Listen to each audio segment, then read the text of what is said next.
जय श्रीमन नारायण। दोस्तों आप सभी को इंदिरा एकादशी की हार्दिक शुभकामनाएं।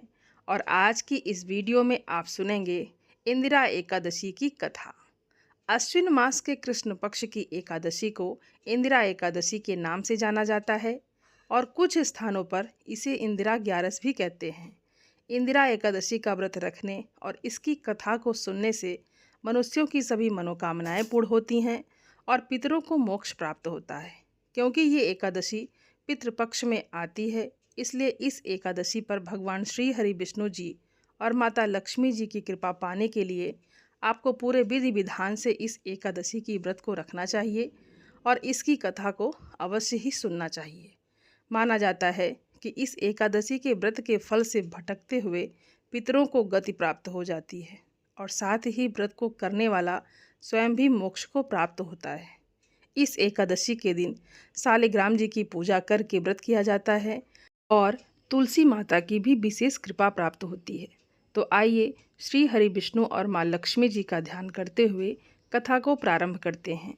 महाभारत युद्ध में मारे गए अपने सगे संबंधियों की आत्मा को मोक्ष दिलाने, उन्हें संतुष्ट करने की इच्छा से धर्मराज युधिष्ठिर ने भगवान श्री कृष्ण से अश्विन मास के कृष्ण पक्ष की एकादशी के बारे में पूछा कि हे प्रभु, अब आप कृपा करके आश्विन मास के कृष्ण पक्ष की एकादशी की कथा को कहिए और इस एकादशी का क्या नाम है और इस व्रत को करने से कौन सा फल प्राप्त होता है, सब कुछ विस्तार पूर्वक कहिए।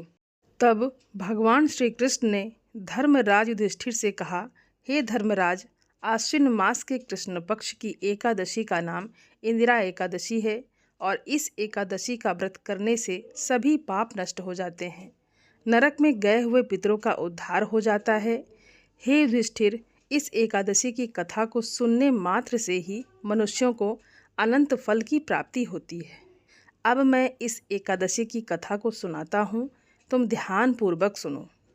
सतयुग में महिष्मति नाम की नगरी में इंद्रसेन नाम का एक प्रतापी राजा राज्य करता था। वो पुत्र पौत्र धन धान आदि से भरपूर था। उसके शत्रु भी सदैव उससे भयभीत रहा करते थे।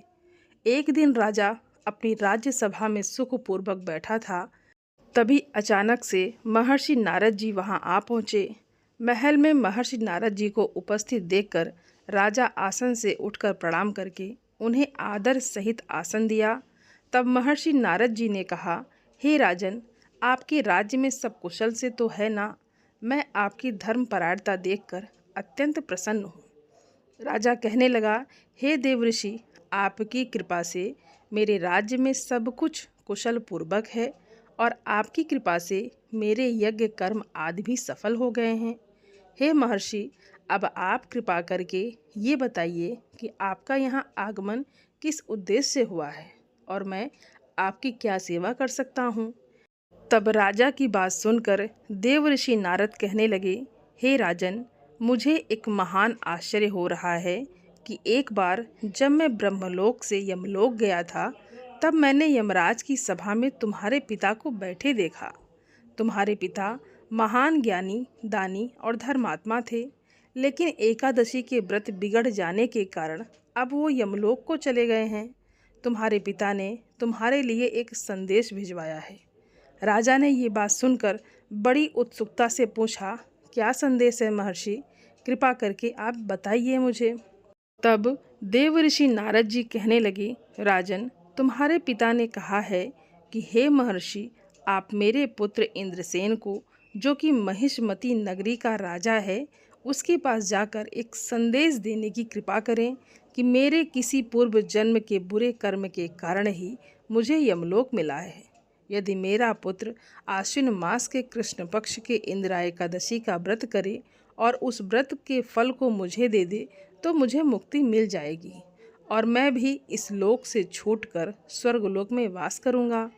इंद्रसेन को अपने पिता के यमलोक में पड़े होने की बात को सुनकर बहुत दुख हुआ और उसने नारद जी से पूछा, हे नारद जी, ये तो बड़े दुख का समाचार है कि मेरे पिता यमलोक में पड़े हैं और मैं उनकी मुक्ति का उपाय अवश्य करूंगा। अब आप मुझे इंदिरा एकादशी व्रत का विधान बताने की कृपा करें। तब नारद जी कहने लगे, हे राजन, आश्विन मास के कृष्ण पक्ष की 10वीं तिथि के दिन प्रातःकाल श्रद्धापूर्वक स्नान करना चाहिए। इसके बाद दोपहर को भी स्नान करें और उस समय जल से निकलकर श्रद्धापूर्वक पितरों का श्राद्ध करें।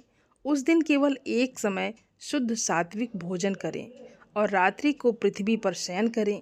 इसके बाद दूसरे दिन अर्थात एकादशी के दिन नित्य कर्मों से निवृत्त होकर स्नान करने के बाद भक्तिपूर्वक व्रत को धारण करें और इस प्रकार संकल्प लें कि आज मैं निराहार रहूँगा और सभी भोगों का त्याग कर दूंगा और इसके बाद अगले दिन ही भोजन ग्रहण करूंगा। हे प्रभु, हे नारायण भगवान, आप मेरी रक्षा करने वाले हैं। आप मेरे इस उपवास को संपूर्ण कराइए। इस प्रकार संकल्प करने के बाद आचमन करके दोपहर को शालिग्राम भगवान जी की प्रतिमा को स्थापित करें। ब्राह्मणों को बुलाकर भोजन कराएं और उन्हें दान दक्षिणा अपने सामर्थ्य के अनुसार दें। भोजन का कुछ हिस्सा गाय को जरूर दें और भगवान श्री हरि विष्णु को धूप दीप नैवेद्य आदि से पूजन करें। एकादशी की रात्रि को जागरण करें। इसके बाद द्वादशी तिथि के दिन मौन रहकर बंधु बांधवों सहित भोजन करें। हे राजन, ये इंदिरा एकादशी के व्रत की विधि है। अगर तुम आलस से त्याग कर इस एकादशी के व्रत को करोगे तो तुम्हारे पिता अवश्य ही स्वर्ग के अधिकारी बन जाएंगे, उन्हें भी मोक्ष मिल जाएगा। देवऋषि नारद इस प्रकार राजा को व्रत का सब विधान समझाकर अंतर्ध्यान हो गए। तब राजा ने फिर इंदिरा एकादशी के आने पर उसका विधि विधान पूर्वक व्रत किया। बंधु बांधवों सहित इस व्रत को करने से आकाश से पुष्पों की वर्षा हुई और राजा के पिता यमलोक से रथ पर चढ़कर स्वर्गलोक को चले गए। इस एकादशी के प्रभाव से ही राजा इंद्रसेन भी इस लोक में सुख भोग कर अंत में स्वर्गलोक को गए। भगवान श्री कृष्ण ने धर्मराज जी से कहा, हे धर्मराज, ये मैंने तुम्हारे सामने एकादशी के महत्व का वर्णन किया है।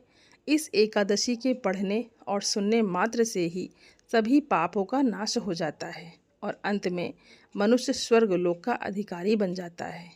प्रेम से बोलिए भगवान श्री हरि विष्णु भगवान की जय, लक्ष्मी नारायण भगवान की जय। दोस्तों, उम्मीद करती हूँ ये वीडियो आप सभी लोगों को बहुत अच्छी लगी होगी और आप सभी सनातनी भाई बहनों से मेरा विनम्र निवेदन है, मेरे चैनल को सब्सक्राइब ज़रूर कर लें और वीडियो को लाइक और अपने फैमिली फ्रेंड के साथ शेयर ज़रूर करें और कमेंट बॉक्स में जय श्रीमन नारायण जरूर लिखें। आप सभी को हर हर महादेव। धन्यवाद दोस्तों।